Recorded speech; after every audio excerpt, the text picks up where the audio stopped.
Really excited right now about this season. We had our 16th practice yesterday. We play 20 days from today. We have our opener versus Mercer.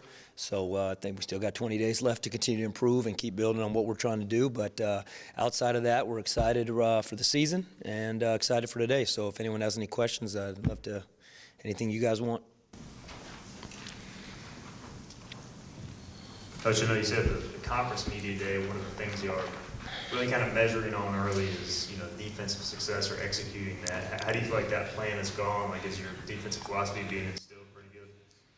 Yeah, Stephen, it is, and we feel good about it. We're 16 practices in. We've had a 40-minute scrimmage. We'll have a few more of those where we have a chance to, compete against each other. But it's difficult because of depth. Obviously, you don't have the depth. Anytime you do an inter-squad scrimmage, we're really going to know in 20 days when we can line up and have 16 guys on one side, and we can use that depth. But with that being said, when we are able in those scrimmages to play the up-tempo defense that we want to, pressure the ball the way we want to, play in the full court the way we want to, I think we feel pretty good about where it's going. The guys, most importantly, Stephen, the buy-in. The guys have really bought into this defensive system, and but we got a long way to go to get where we want to be. But yes, I feel like the buy-in's been good, and we're happy with where we're at.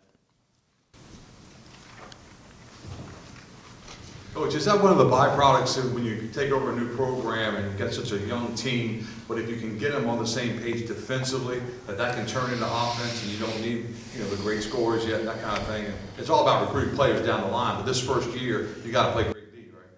Yeah, and I think, Brian, we want to have the great scorers and great players from day one. We'd love to have it. But you know what? Whether it's year 1, year 2, 3, 4, and beyond, whenever it is, I think defense is always going to be at the foundation, at least for our program. That's what we want it to be. So, and you said something that's key, and Brian, I do believe this. I do believe strong defense can lead to offense. I don't necessarily think always great offense or great scoring leads to strong defense. It can happen, and there's different things that allow that to happen, but I directly feel that strong defense, creating turnovers, disrupting another team's offense can lead directly to points for your team.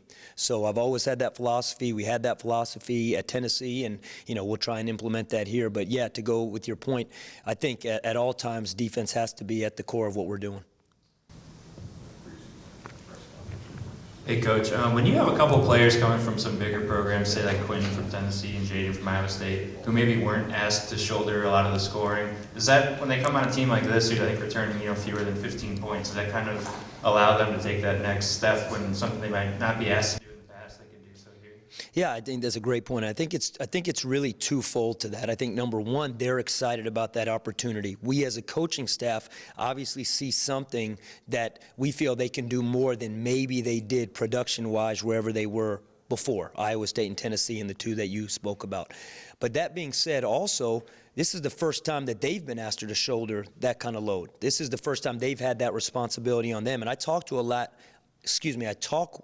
them a lot about that as much as you have a new responsibility and you feel like what you're being asked to do, you've never been asked to do this, at least not for a while. Maybe Quentin back at prep school and back in France, and Jaden maybe back when he was in high school in Atlanta. But his first 2 years at Iowa State, he wasn't asked to be very productive on the offensive side. He had moments that were better than others. Quentin didn't ever have that opportunity at Tennessee really to put it in the books. So even though they're transfers and they have a little bit of experience, they're being asked, like you said, to kind of shoulder a new role, which really makes them inexperienced in that role. So they're going to go through the ebb and flow and the ups and downs of that too. But from an excitement standpoint, I think there's no doubt that's one of the reasons they were excited to be here. Mike, you're in a business that ultimately is measured by wins and losses, as you know. You spend your time motivating the guys, try to be successful on the court, off the court. Just curious, what motivates you to try and be successful, to have this team turn the corner and have success on the court? How do you motivate yourself? Well, I would probably just, top of my head, 3 things popped to mind as you were asking that question. And number one is just competitive spirit. I think this is, I can't say in coaching in general, I would imagine most coaches have a very high competitive spirit. And I believe that that's something that's always driven me, and whether it was a player, whether it's in coaching as a young coach, and also whether it's just in life. That's just what it is. That's just part of my DNA. I think number two is really the joy and what you want to get out of seeing our players, our student athletes be successful. You know, I've had a chance to be in it 24 years. This is my 24th season as a coach. I had a chance to be in college and play in high school. So the winning, the competing, the success that you get when you win as a team, whether it just be good seasons, individual games, championship seasons, it's a special, memorable thing. And it's something that we really want to share with our guys here as our student athletes. We want them to experience that. And then the last piece is, we're here at ECU. I want this community. When you talk about motivation, there's nothing I would want more than to see the ECU, Greenville, the community of ECU, the alumni, everybody that's a Pirate or Pirate Nation experience what it is to win and win big and have that feeling. So I think there's a lot of answers to that question, but just competitive spirit, sharing that winning feeling or trying to build that winning feeling for our student athletes, and then as important as any, this university and this community.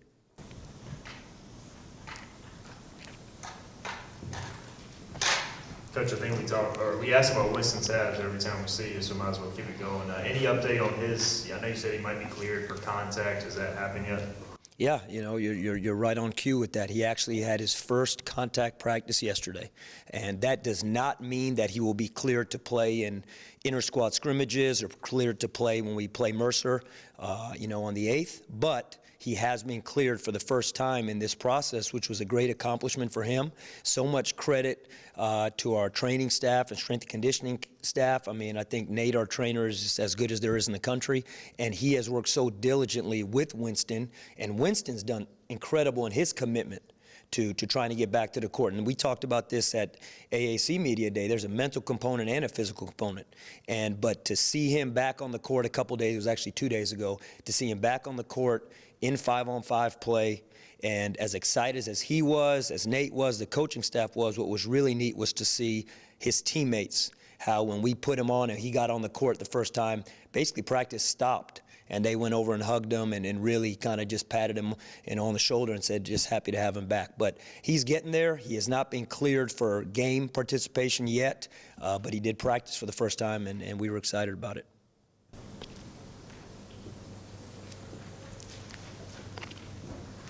Coach, last time we got to talk to you, you were still in like strength and conditioning mode, and now 3 weeks of the season, obviously you've got to have a bunch of stuff in place to be playing games. So what do you do in the next 3 weeks to be ready for that tip? Just continue. You know, we're going to stay in strength and conditioning mode. I think some of our guys have started to get some extra lifting in during the week on their own. I think that's something that with a young team, with the team that is, forget just the experience part, we're young. We know we have a lot of freshmen, so I think they need that. And so they've done that. So we're going to stay in that strength and conditioning mode for the next 3 weeks.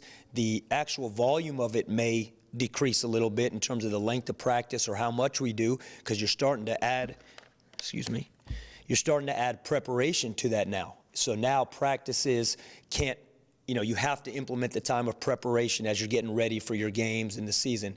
But with that being said, the main thing is we're just going to continue to try and fine-tune some of those details that we have been putting in since the summer. And there's things that we worked on the very beginning of June that we're still working on right now. And we're not going to stop working on them in November, December, January, February. We'll stay on it. But you hope that the execution piece, fine-tuning those things, how they apply to your next opponent, that's where your focus starts to turn to as you get closer to season. Coming in as coach, a lot of new faces, both coaching staff and roster. Building up a program kind of from the ground up, coming in as a new face. You know, what are some of the harder parts about molding this program, and what do you think are some ways to remedy that in the first year and get some wins? Yeah, you know, it's funny that you bring that up, and there's so many things, obviously. We talked about what we want, you know, what our standard to be. What do we want our identity on offense to be, our identity on defense? What do we want to stand for off the court in terms of who we are as a program? Not as much what we do, but how we do it. But something that I've realized here now, you know, as a first-time head coach, and I've seen it now here probably the last 2 weeks, so I think it's a real poignant question that you ask, is this. Right now we got 16 guys. It's really like 16 freshmen, because even the returning guys, that have college experience, whether it be from another school or be the guys that were here at ECU last year. This is a new system for them. Then you have freshmen coming in. It's obviously new for them too. It's new trying to get on the court and trying to learn the system here, but just getting acclimated to college is new. But here's been the most interesting thing that we have noticed as a coaching staff, and again, really the last 2 weeks, because now we're at the point our guys are really ready to see someone else in front of them. Practices are very, very competitive. They're physical. They're ready to go up against someone else, and you always hit this point in the preseason. But what we've seen is this, and this has probably been the most challenging thing. Right now, the guys in practice, everybody is in a survival mode for themselves, trying to figure out how they prove that they're worthy or that they should be playing, or trying to niche out their role on the team. So what happens is when you have that, some of that cohesiveness on the court doesn't get built as quickly as it does when you have 16 guys on one bench and you got guys pulling for each other. Because right now, every day in practice competing, guys are trying to show why they should be on the court instead of the guy they're going up against. Because there's been no minutes, there's been no rotation handed out, there's nothing set in stone yet. So that has honestly been probably the most challenging thing the last 2 weeks, that we got to go from high competitiveness of trying to get an 8 to 10 man rotation to now all of a sudden you got 16 guys all pulling in the same direction when the time does come to face somebody else. And that's something that I wasn't thinking about up until the last 2 weeks. And I've noticed it more in the scrimmages, because what I've seen is the guys are happy, but they're really happy when they're playing well right now because they feel like they're earning something. And we're going to get to the point where they understand that it's not about me, it's all about we.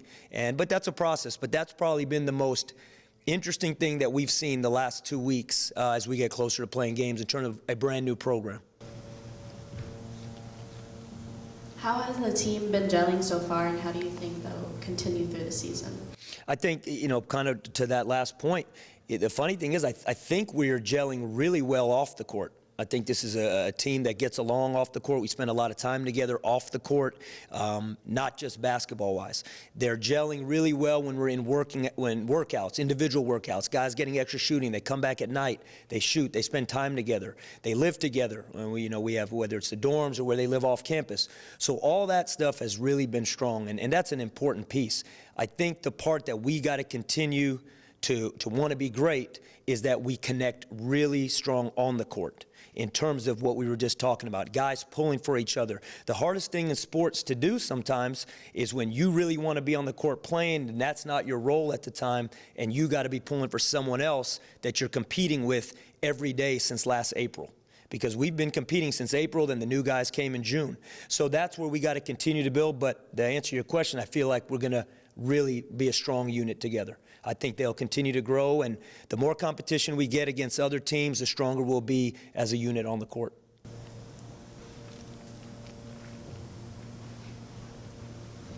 Coach, I was just curious, the local kid, Jackson Ellingsworth from West Carter High School, what have you seen from him so far?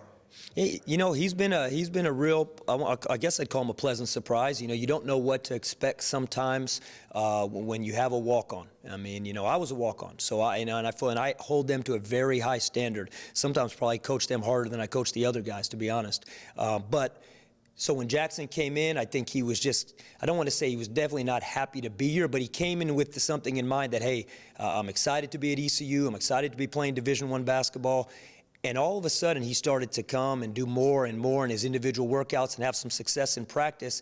And I think when the expectations grew a little bit for him from the coaching staff, he took a little bit of a half step backwards, and then now he's back working his way back up. So, he's really been a positive impact on the team. And more than just his energy and what a great kid he is, he's done some really good things in practice.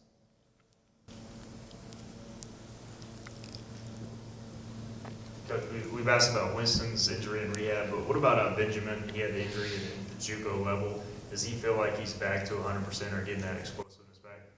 Hard for me to say, hey, he's 100% or where he's at, because I never can coach him at the junior college. But I'll say this about Benjamin. He hasn't missed any time. He's in practice. He's an every rep guy. He's the kind of guy that you got to tell him and get him out and get a sub in for him. if you asked him, he'd probably say, my balance isn't exactly where I want it to be, or explosiveness, where in his mind it has been. But I think that's a normal process of coming back. But he's, from an injury standpoint, particularly to what you're alluding to, he's been great. How would you define success this year? What would you like to see accomplished this season? Us establishing a true identity of who our program is. Defensively, offensively, obviously. I mean, it's not just on the defensive side of the ball. Everyone always wants to talk about the defense, for, that's fine. But establishing an identity, again, not as much what we do, but how we do it and how that equates to success. I'm not going to put wins and losses and a number on that, or what do we do in conference play, what do we do in non-conference play as what would define success. I think we'll know more as the season goes. We want to be in the postseason just like anybody else. There's 350-something teams in the country right now that all feel like they want to play in the NCAA tournament. They want to play in postseason. There's 350 teams in the country right now that want to win a conference championship, and we are no different. And that's how we approach every single day. But trying to define success, I think that's something that will happen as the year goes, and we'll see. We want to, right now, success would be finding a good 8-man rotation. That would be a first part of success. Who can, when we get to November 8th, who can we count on? Can we count on 8 guys? Can we count on 10 guys? And I think it'll build from there.